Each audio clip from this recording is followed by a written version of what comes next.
नमस्कार दोस्तों, मेरा नाम रोहित गुप्ता है और आप सभी का स्वागत है हमारे YouTube चैनल पे। जैसे कि मैंने एडवांस मैथ की एक सीरीज चला रखी है जिसके अंतर्गत हम लोग ज्योमेट्री सेक्शन पढ़ रहे हैं और ज्योमेट्री सेक्शन के अंतर्गत मैंने आप लोगों को लाइन एंड एंगल पढ़ा चुका है, ठीक है। और आज हम लोग ट्राइंगल के कुछ आगे कंसेप्ट पढ़ेंगे ट्राइंगल से रिलेटेड, और बहुत सारी चीज़ों पर हम लोग विशेषकर ध्यान देंगे। तो आज कुछ कंसेप्ट आपके सामने देखिए, ये सारी चीज़ें हम लोग डिस्कशन कर रखे हैं कि इस वैरायटी क्वेश्चंस में हम लोग क्या पढ़ते हैं। इसका प्लेलिस्ट आप लोगों को नीचे डिस्क्रिप्शन में मिल जाएगा, जिससे आप आसानी से वीडियो को क्या कर सकते हैं, देख सकते हैं। पूरा प्लेलिस्ट पड़ा हुआ है ज्योमेट्री का, पुरानी क्लास का जो मैंने ले रखा है। अब जो आगे हम लोग क्लास पढ़ेंगे वो थोड़ा सा सिंसियरली आप लोग थोड़ा ध्यान दीजिएगा, हर एक कंसेप्ट पे ध्यान दीजिएगा। जैसे सपोज आपके सामने हम लोग क्वेश्चंस स्टार्ट करने वाले हैं और क्वेश्चंस को देखते हैं हम लोग। पहला क्वेश्चंस आपके सामने लिखा हुआ है, मान लीजिए स्क्रीन पर क्वेश्चंस है, आप लोग देख सकते होंगे। इस क्वेश्चंस की अगर मैं बात करूं कि अगर ये मेरे पास एंगल ए बी सी कोई ट्रायंगल है, ठीक है, ए बी सी कोई आपके सामने ट्रायंगल है और इस ट्रायंगल में आपसे क्वेश्चंस कह रहा है कि जो ए बी सी, और इसका नाम दे देता हूं मैं पी दे देता हूं, एंगल बी का जो एंगल बाइसेक्टर है और एंगल बहिष्कोण का एंगल बाइसेक्टर। ये तो भाई जो एंगल सी है ना, ये त्रिभुज ए बी सी का क्या है, बहिष्कोण है, और बहिष्कोण के बाइसेक्टर यहां पर दे रखे हैं और एक इंटीरियर एंगल का बाइसेक्टर दे रखा है। जहां पर ये मिलते हैं, कह रहा है कि बताओ इस एंगल को हम लोग क्या कहेंगे। तो अगर मैं इस एंगल की बात करूं तो जो ये एंगल होता है एंगल a/2 हो जाता है। यानी अगर ये कोण दे रखा है, ये कोण अगर आपका 45 डिग्री दे रखा है तो ये वाला हो जाएगा 45 का आधा। कितना हो जाएगा, 45 डिग्री का आधा एंगल आपका यहाँ पर देखने को बचेगा। आई थिंक आप लोगों को चीज़ें कुछ ना कुछ आप लोगों को समझ में आ रही होंगी, ठीक है। और चीज़ें हमें बेहतर तरीके से क्या करना है, समझना है, एग्जाम पॉइंट ऑफ व्यू से देखते हुए चलना है सारी चीज़ों को, ठीक है।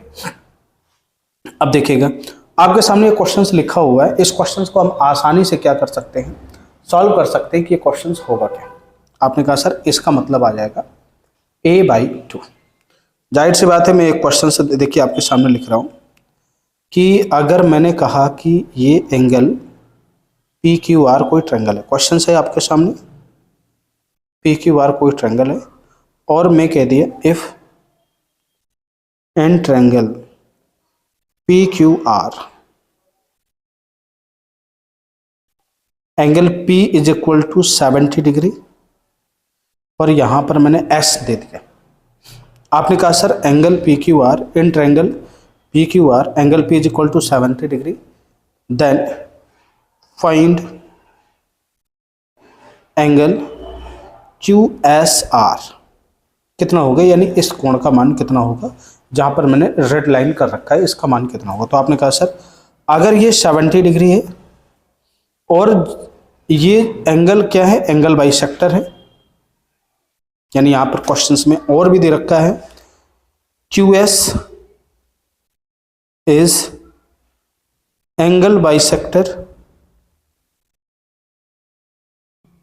Of angle PQR।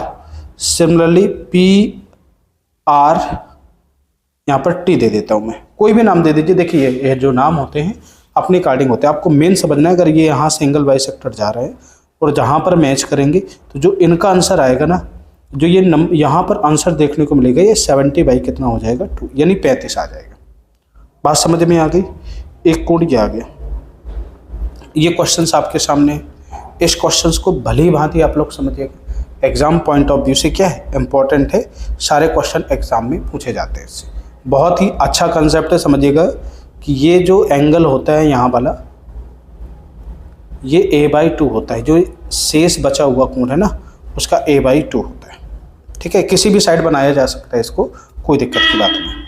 देखिए आगे हम नेक्स्ट कंसेप्ट की जो बात करेंगे आज हम लोग, परपेंडिकुलर यानी लंब, जिसे बोलते हैं हम लोग हाइट भी बोल देते हैं। एंगल बाइसेक्टर क्या होता है, एंगल बाइसेक्टर सीखेंगे हम लोग। मीडियन किसको बोलते हैं, परपेंडिकुलर बाइसेक्टर किसको बोलते हैं, ये सारी चीज़ें हम लोग अभी इस क्वेश्चंस में सीखेंगे इसी टॉपिक के अंतर्गत। परपेंडिकुलर, परपेंडिकुलर का मतलब होता है लंब। आपने कहा सर अगर कोई ट्रायंगल है, आपके सामने कोई ट्रायंगल एबीसी दे रखा है, ये एबीसी कोई आपके सामने ट्रायंगल है। आपने कहा एबीसी परपेंडिकुलर का मतलब होता है किसी भी त्रिभुज के एक वर्टेक्स पर, एक वर्टेक्स से इसके अपोजिट साइड पर 90 डिग्री पर जो भी आप बनाएंगे, जो भी 90 डिग्री लाइन खींचेंगे, उस लाइन को हम लोग बोलेंगे परपेंडिकुलर। परपेंडिकुलर बोले तो लंब। आपने कहा सर अगर मैंने triangle by the way ABC न लेकर के मैंने पीक्यूआर ले लिया, तो क्या इसके एक ही यहां पर लंब होंगे? एक वर्टेक्स से आपका सिंगल ही परपेंडिकुलर खींचा जाएगा और दूसरे आपके वर्टेक्स से दूसरा परपेंडिकुलर उसके अपोजिट साइड पर हो जाएगा, और तीसरे वर्टेक्स से इसके अपोजिट साइड पर तीसरे हाइट हो जाएंगे, जिसे हम जैसे इसको H1 बोल दिया, H2, H3, ये अलग अलग हाइट होती है। बात समझ में आ गई? तो यहाँ पर परपेंडिकुलर का मतलब समझ गए आप लोग। परपेंडिकुलर का मेन मतलब होता है कि किसी वर्टेक्स से अपोजिट साइड पर जो लंब खींचा गया है उसे बोलते हैं हम लोग लंब, यानी 90 डिग्री पर। ठीक है, अब देखो यहाँ पर बात करेंगे हम लोग, बात करेंगे एंगल बाइसेक्टर की। तो एंगल बाइसेक्टर क्या होता है कि अगर किसी त्रिभुज में किसी वर्टेक्स से खींची गई लाइन, किसी वर्टेक्स से खींची गई लाइन, यानी अगर मैंने त्रिभुज ABC ले लिया, ABC के एंगल A से यानी वर्टेक्स A से खींची गई लाइन उस एंगल को दो इक्वल पार्ट्स में क्या करती है? डिवाइड करती है। तब हम इस लाइन को बोलेंगे जो ये लाइन होगी एंगल बाइसेक्टर होगी, यानी कोण समद्विभाजक, यानी मैंने इसको D नाम दे दिया। तो जो AD है, AD is angle bisector of angle A। कोण A का क्या है? समद्विभाजक। अब समद्विभाजक का काम क्या है? केवल इसको दो भागों में बांटेगा। लंब का काम क्या है? इसको, लंब का काम यह नहीं कि दो भागों में बांटेगा, लंब का काम है अपोजिट जो साइड होगी उस पे लंब होना। लंब मतलब सबसे शॉर्टेस्ट डिस्टेंस होती है वर्टेक्स से, हम लोग अगर बात करेंगे अपोजिट साइड में। यहाँ पे AD आपका क्या हो जाएगा? यहाँ पे AD आपका एंगल बाइसेक्टर हो गया। एंगल बाइसेक्टर का मतलब है कि जो इस साइड का एंगल है ये जो इस साइड के एंगल के क्या होगा? बराबर हो जाएगा। दो टुकड़ों में एंगल को यानी कोण को दो टुकड़ों में क्या कर देगा? डिवाइड कर देगा इक्वली। उस लाइन को हम लोग बोलेंगे एंगल बाइसेक्टर। मीडियन का मतलब क्या होता है? मीडियन का मतलब क्या होता है? अगर कोई ट्रायंगल मेरे सामने गिवन है, मैंने अपने सामने एक ट्रायंगल लिखा, ट्रायंगल PQR, ठीक है, और इस ट्रायंगल PQR में अगर मैंने बात करी यहां पर,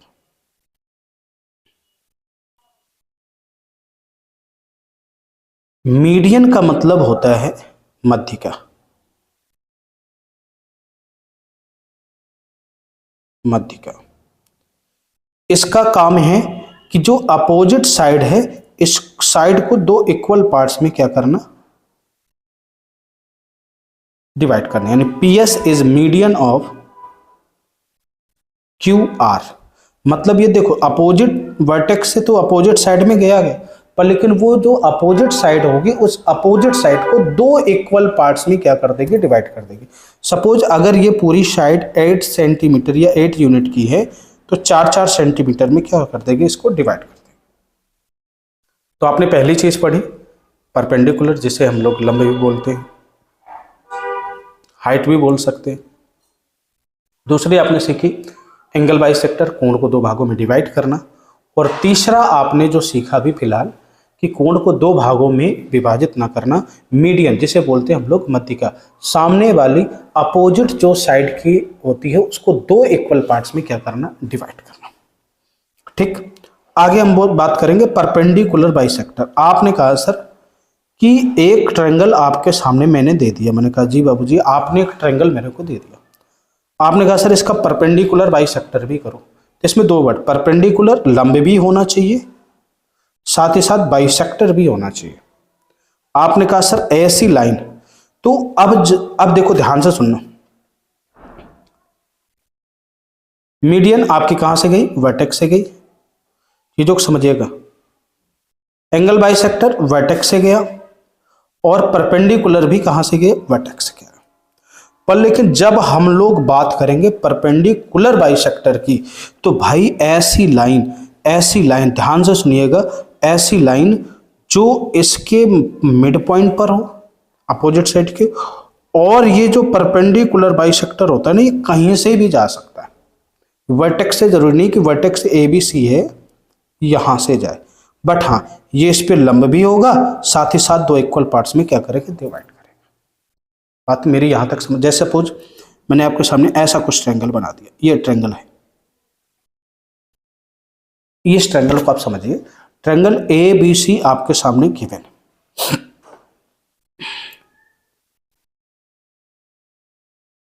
अब ए बी सी में कहा कि भाई इसका क्या डालिए, आपने कहा सर इसमें डालिए आप परपेंडिकुलर बाइसेक्टर, जिसे बोलते हैं लंब समद्विभाजक, लंब समद्विभाजक।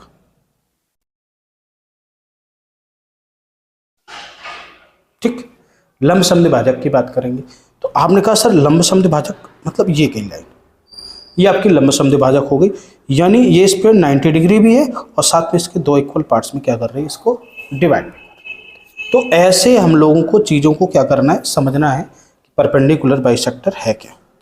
इसी के चलते एक क्वेश्चन आपके सामने एक इम्पॉर्टेंट है, आज मैं केवल इसका कंसेप्ट बता रहा हूँ, बाकी इस क्वेश्चन का जो हम लोग डिस्कशन करेंगे वो आगे क्वेश्चंस हम लोग पढ़ेंगे, एक एक करके क्वेश्चंस पढ़ेंगे, आप टेंशन कतई मत लीजिएगा, है ना। अब ये कंसेप्ट है, if triangle is equilateral triangle, बात आ गई कि जो त्रिभुज है एक समबाहु त्रिभुज है, और भाई जो अभी नया इस वीडियो को देख रहे हैं, अगर आपको लगे कि भाई समबाहु त्रिभुज क्या है, आप नहीं जानते हो, तो पुरानी वीडियो में इसका पढ़ा हुआ है, आप पूरा सेक्शन आप पुरानी वीडियो से क्या कर सकते हो, इसके देख सकते हो, बिल्कुल एकदम फ्री ऑफ कास्ट है भाई, जितना भी इसमें पढ़ा हुआ ना सारी प्लेलिस्ट में पढ़ा हुआ है। हाँ बशर्ते थोड़ा सा भी नया चैनल है ये, थोड़ा सा इसमें टाइम लगेगा, बट कंटेंट की आप बिल्कुल टेंशन मत लें, यूनिक कंटेंट आपको देखने को मिलेगा इसमें। आपने कहा सर अगर ये इक्विलैटरल ट्रायंगल है तो केस क्या बनेगा, इक्विलैटरल ट्रायंगल है तो ध्यान से सुनिएगा, इससे अगर मैंने लाइन खींच दी, मैंने कह दिया ये जो लाइन है एल्टीट्यूड, एल्टीट्यूड मैंने ड्रा कर दिया, तो अगर ट्रायंगल आपका इक्विलैटरल ट्रायंगल है, इसके सभी साइड्स आपस में बराबर है, ठीक, अगर सभी साइड्स बराबर हैं तो अब करोगे क्या भाई, आपको करना कुछ नहीं है, यही लाइन एल्टीट्यूड का काम करेगी, यही लाइन एंगल बाइसेक्टर का काम करेगी,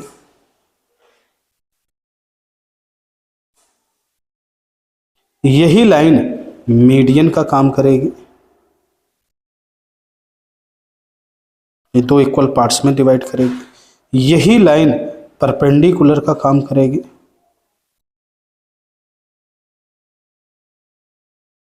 और यही लाइन परपेंडिकुलर बाइसेक्टर का भी काम करेगी, परपेंडिकुलर बाइसेक्टर का भी काम करेगी, यानी ये एंगल बाइसेक्टर भी होगी, इस पर 90 डिग्री का एंगल भी बनाएगी, साथ में मीडियन भी होगी, मध्यिका भी होगी। यानी ये चीज़ आपको दिमाग में रखना है कि अगर कोई ट्रायंगल हमारे सामने गिवन है, इस चीज़ को माइंड में रखिएगा, अगर कोई ट्रायंगल हमारे सामने गिवन है ना, तो उस ट्रायंगल में आप ये अच्छी प्रकार से कह सकते हैं कि जो आपकी right triangle sorry equilateral triangle है उसका मीडियन ही एल्टीट्यूड होगा, एल्टीट्यूड ही आपका क्या हो जाएगा, मीडियन हो जाएगा, एंगल बाइसेक्टर हो जाएगा, ठीक है, परपेंडिकुलर हो जाएगा, परपेंडिकुलर बाइसेक्टर, सब कुछ एक ही लाइन हो जाएगा। इस चीज़ को माइंड में रखिएगा, है ना। जैसे सपोज एक क्वेश्चन इससे रिलेटेड आता है, इंपॉर्टेंट कंसेप्ट है, दिमाग में रखिएगा आप लोग, काम की चीज़। ये इस पे लंब है, ए बी सी कोई ट्रायंगल है, वेयर मैंने कह दिया angle B is greater than angle C. क्यों, जो परपेंडिकुलर है हमेशा जो ये लंब बनता है ना 90 डिग्री, आप जो देख रहे होंगे ये 90 डिग्री बड़े कोण के पास बनता है, बड़ा कोण बी है तो यानी इसी के पास बनेगा, जो दूर होगा वह छोटा होगा, ये दिमाग में मेंशन रखिएगा हमेशा। 60-40 मान लो कोई डिग्री दे दी है तो 60 डिग्री कोण यही बनाएगा। आपसे एग्जाम में question A B C D और ई क्वेश्चन आपसे ज़्यादातर इसमें क्वेश्चन पूछा करता है कि बताइए एंगल डी ए ई बराबर क्या होगा। डी ए ई बराबर क्या होगा क्वेश्चन आपसे पूछ लेगा। तो डी ए ई का मतलब क्या होता है, ध्यान से सुनिएगा। अगर आप लोगों का कमेंट आएगा इसमें और बहुत जल्द कमेंट आएगा तो मैं इसका एक्सप्लेनेशन यानी डेरिवेशन भी आप लोगों को करवा दूंगा। नहीं, आप डी ए ई डायरेक्ट याद रखिएगा, angle B minus angle C by 2। कुछ नहीं करना, बी में से सी को घटा देना है और क्या कर देना है, 2 का भाग दे देना है, तो आपका आ जाएगा angle B minus C by. I think आप लोगों को यहाँ तक सारी चीज़ें समझ में आ गई होंगी। आगे इसके कंसेप्ट और क्वेश्चंस हम लोग नेक्स्ट वीडियो में पढ़ेंगे, है ना। और तब तक के लिए थैंक यू फॉर वॉचिंग। जय हिंद दोस्तों।